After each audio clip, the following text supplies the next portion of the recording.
नमस्कार सर, मेरा नाम राजू है। फाइनेंशियल एजुकेशन की क्लास में कल हमने इक्विटी के बारे में डिस्कस किया था। आज मैं डेट के बारे में बताऊंगा। डेट मतलब डिवेंचर, मतलब कर्ज पे पैसा लिया। मान लो कि ये स्वीट शॉप जो एक दूसरे शहर में अपना शॉप खोलना चाहते थे, तो वहां उन्होंने अपना इक्विटी शेयर हिस्सेदारी बेच के 10 करोड़ रुपया लोगों से लिया और एक शॉप खोल दिया। लेकिन इनके पास दूसरा ऑप्शन भी हो सकता है कि ये अपना हिस्सेदारी ना बेचें, लोगों से कर्ज ले लें, 8% 10% पे कर्ज ले लें और फिर ये दुकान खोल दें। तो दूसरे ऑप्शन को डेट बोलते हैं, डिवेंचर।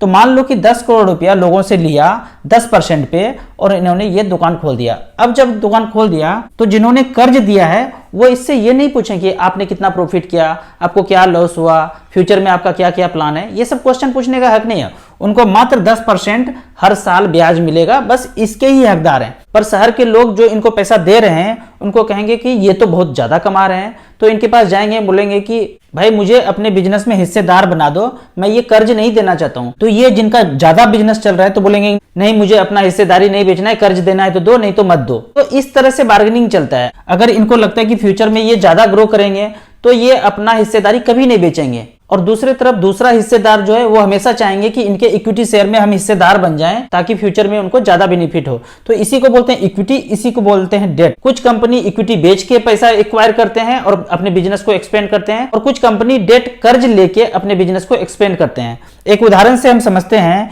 मान लो किसी ने 1 करोड़ रुपया किसी कंपनी को कर्ज दिया 20 साल के लिए 10% पे, तो 10% के रेट से 1 करोड़ का वैल्यू 20 साल के बाद बनता है 6 करोड़ 72 लाख रुपया। पर यही पैसा अगर 15% के रेट से ग्रो होता, उनके बिजनेस में वो हिस्सेदार होते, तो 15% के रेट से यही 1 करोड़ 20 साल के बाद होता 16 करोड़ 36 लाख रुपया। तो इस तरह से लोग खुद एनालाइज करके या तो इक्विटी खरीदते हैं या तो डेट खरीदते हैं। तो आप भी म्यूचुअल फंड में जब आप पैसा इन्वेस्ट करते हैं तो डेट फंड भी होते हैं, इक्विटी फंड में होते हैं। लंबे समय में आपको मेजर करना है तो चेक करना पड़ेगा 6, 7, 8% से आपका 20 साल में कितना पैसा बन रहा है, 12%, 13%, 14%, 15% के रेट से कितना पैसा बनता है। कुछ भी गारंटी नहीं है, न डेट के लिए गारंटी है न इक्विटी के लिए गारंटी है। लंबे समय में सब ऊपर नीचे होता है। कभी 12% का एफडी हुआ करता था, आज 6-7% मिलता है। तो कहां बोलेंगे कि आप कोई चीज फिक्स है।